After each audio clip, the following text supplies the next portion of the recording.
everyone. This is Jill from the James L. Hamner Public Library in Amelia County, Virginia. We have just finished our final write-in for November 2020, so I am going to read once again the unedited results from that because it was the last one. I had to wrap things up quickly, so here you go. Use it for your writing class to explain what not to do or how to edit or whatever you need. Just don't copy it, of course, because it's not your work, but here it is. I got stuck in some rocks, Jeremy said. I see that, Jade said. How did you get there? I was walking, Jeremy responded. Without shoes, Jade observed. It's hot, Jeremy explained. It's a requirement to wear shoes on the job, Jason reminded him. I'm not working, Jeremy protested. You're on the job even if you're not actively working. We explained all this in the orientation that you signed that you understood, Jason told him. Well, I'm stuck. Help me out, Jeremy said. They helped Jeremy get unstuck from the tangle of branches and then back to camp. His left foot was bleeding. Jade got to the first aid kit and told him to wash the wound with soap and water.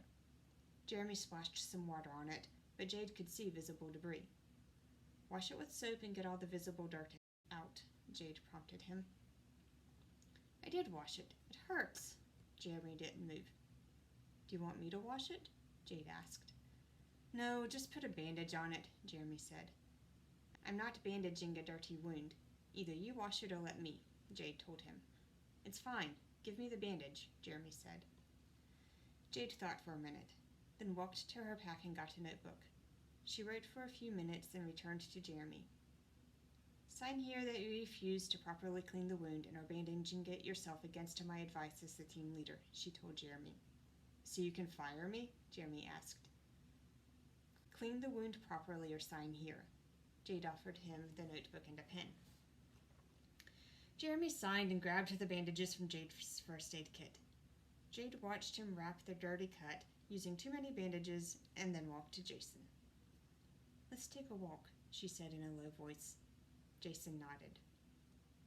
The two walked a ways, and once they were out of earshot of the others, Jade asked, So, this is a firing offense. Do we send him back now or keep him for the rest of the job and then let him go? Jason commented, If we send him back now, we'll all have to go because we can't let anyone be alone.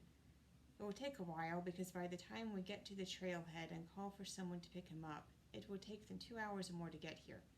We'd have to camp at the trailhead and lose a whole day's work. 2, really. We have the rations since Jeremy won't eat them if he's not here, Jade added. We'd be asking everyone to stay 2 days longer than planned. They have lives outside of work, Jason continued thinking. We can't do that to Melissa, Jade decided. We'll either have to work longer days or schedule another trip. We can't take away people's time off. So we've decided to let Jeremy go now? Jason asked. Well, with that dirty cut, he's likely to get an infection, and he has flagrantly defied safety precautions, Jade said. I don't know that he'll be useful this trip if he's hurt, and the energy it will take from you and me to keep an eye on him and make sure he doesn't get even more hurt is at least as much of lost time as losing 2 days to get him out of here. Okay, let's tell him, Jason agreed. They walked back to camp. Jeremy was lying next to the cold fire ring without shoes. Melissa, can you give us a few minutes? Jade asked. Sure. Melissa picked up all the empty water bags and walked down to the lake. Once she was far enough away, Jade turned to Jeremy. Well, you didn't follow a basic safety precaution, a requirement of the job, so we're letting you go. You no longer work for us. We'll walk you out and call someone to bring you back to the office so you can get your car. Gather your things. We leave as soon as camp is packed up. Jade got straight to the point. Jeremy turned to Jason. You're letting her do this? It was an accident. She hates me. Why are you letting her fire me? Jason looked confused.